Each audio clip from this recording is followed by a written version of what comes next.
Hello, hello, j'espère que vous allez tous très bien aujourd'hui. Alors aujourd'hui, nouvelle vidéo, nous allons partir à Lodi en Californie et je vais vous parler de la disparition de Cathy Romanek. Alors installez-vous bien et c'est parti!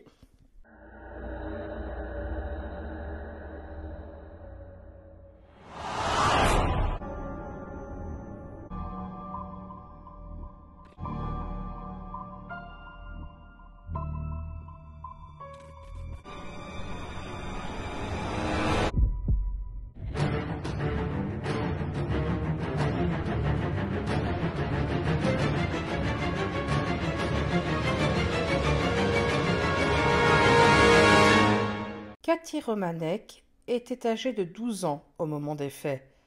Elle vivait à Lodi en Californie avec son père et sa belle-mère et sa sœur Elisabeth, âgée de 16 ans. La mère de Cathy et Elisabeth était décédée d'un cancer, et cela a rapproché les filles. Elisabeth a pris un rôle de maman et les deux filles aimaient traîner ensemble malgré la différence d'âge. Le 2 juillet 1994, Elisabeth gardait Cathy et l'une des amies de Cathy, tandis que leur père et leur belle-mère étaient partis pour le week-end au Michigan. Elisabeth, l'amie de Cathy et Cathy traînaient ensemble à la maison en regardant la télé, quand tout d'un coup un homme a sonné à la porte. L'homme a dit qu'il était intéressé à regarder la maison, parce qu'elle était à vendre. Elisabeth a expliqué que l'agent immobilier vivait à quelques pâtés de maison. Elle lui a donné le numéro de téléphone, et l'homme est parti. Un petit moment après, Elisabeth est sortie chercher de la pizza pour les filles. Quand elle est revenue, l'homme qui avait sonné un peu plus tôt était dans la maison. Il l'a menacée avec un couteau et il l'a emmenée à l'étage, dans une chambre, où se trouvaient Cathy et l'amie de Cathy qui étaient attachés. À son tour, Elisabeth a été attachée. L'homme a ensuite emmené l'amie de Cathy dans une autre chambre et l'a laissée seule pour agresser Elisabeth. Quelques heures plus tard, l'homme est devenu agité et en colère, car en retournant dans l'autre chambre, il n'a pas pu trouver l'amie de Cathy. Il est devenu paranoïaque que l'amie qui s'est échappée allait appeler la police et l'identifier. Alors il a pris Cathy et est parti dans la voiture de sport rouge des parents d'Elisabeth et Cathy. Après le départ de l'homme, l'amie de Cathy est sortie du placard où elle était cachée et elle a libéré Elisabeth. À 19h, Elisabeth a appelé la police de Lodi. Ils sont arrivés vers 19h18. Une recherche massive pour retrouver Cathy a commencé. Vers 20h, la police a fourni des informations sur l'enlèvement de Cathy. Elisabeth a été emmenée au poste de police et a travaillé avec un dessinateur nommé Robin Burrell pour faire un croquis.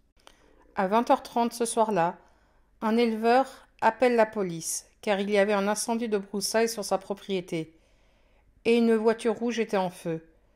La police et les pompiers se sont rendus à la propriété qui se trouvait à 30 km de Lodi. Quand ils sont arrivés, ils ont trouvé la voiture.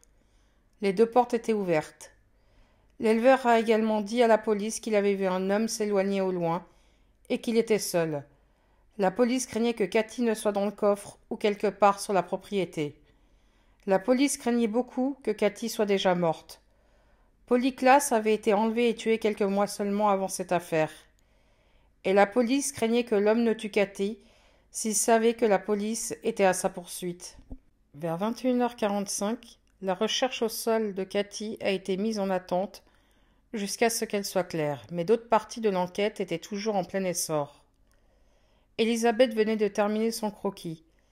Le croquis a été mis aux médias et mis sur les dépliants, ainsi que la photo de Cathy. Le lendemain, l'enquête a repris. La police a fouillé la maison de la famille de Cathy à la recherche de cheveux ou d'empreintes digitales. La police a trouvé le morceau de papier sur lequel Elisabeth avait écrit le numéro de téléphone de l'agent immobilier. La police a pu tirer une empreinte digitale. Vers 11h, un homme qui faisait du shopping chez Walmart a vu les croquis et il a dit qu'il reconnaissait l'homme comme étant le fils de sa voisine. Il a informé la femme que le croquis ressemblait beaucoup à son fils. L'homme s'appelait Steven Cochrane et la police s'est rendue compte qu'il venait de sortir de prison 3 semaines avant. La police a alors appelé la prison pour obtenir les empreintes digitales de Steven. L'empreinte du pouce du morceau de papier est revenue comme une correspondance. La police a alors continué à fouiller sur le ranch. Et Steven a été retrouvé à 13h45 le 3 juillet et a été arrêté. Steven a été emmené au poste de police. Ils lui ont demandé où se trouvait Cathy. Il a dit qu'il s'était évanoui et qu'il ne s'en souvenait pas. Il n'était pas du tout coopératif. À 14h45, il y avait environ 120 policiers qui fouillaient le ranch pour retrouver Cathy. Quand tout à coup, l'un d'eux a crié « Elle est là !» Cathy était vivante et marchait vers eux.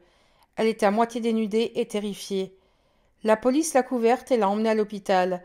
Elle avait des blessures dans les pieds, elle était déshydratée, mais elle n'avait pas de blessures graves. Plus tard, dans une interview, Cathy a dit qu'après qu'Elizabeth soit partie chercher de la pizza, Steven est revenu et a frappé à la porte. Il a demandé s'il pouvait emprunter un annuaire téléphonique.